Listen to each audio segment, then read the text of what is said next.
we are going to look at the statement rather than creating a nested if statement, which you may have done in the past.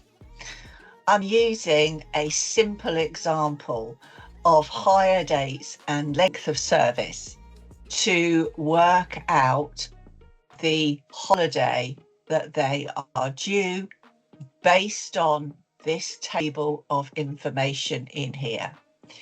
So we're just going to take it logically.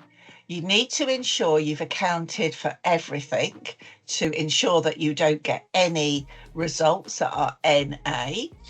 But I'm going to build it up using the FX button and ifs. So here you have a logical test, and all you do is work through each logical test. And I'm going to say if the length of service is less than or equal to 5, then they get 20 days holiday. You could, of course, refer to these cells here. If the length of service is less than or equal to 10, then you get 22.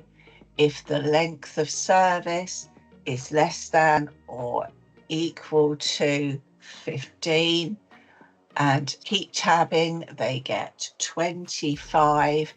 And another one, if the service is greater than 15, then they get 27. And you can keep going, you can keep adding conditions. So it's much easier to keep putting in rather than keep worrying about where your if statement is. So you can see here it's an ifs, and we've basically got the service because it's in a table, and whether it's greater than 5 or greater than 15, etc. And that formula is there, which is being created from the ifs. We just have a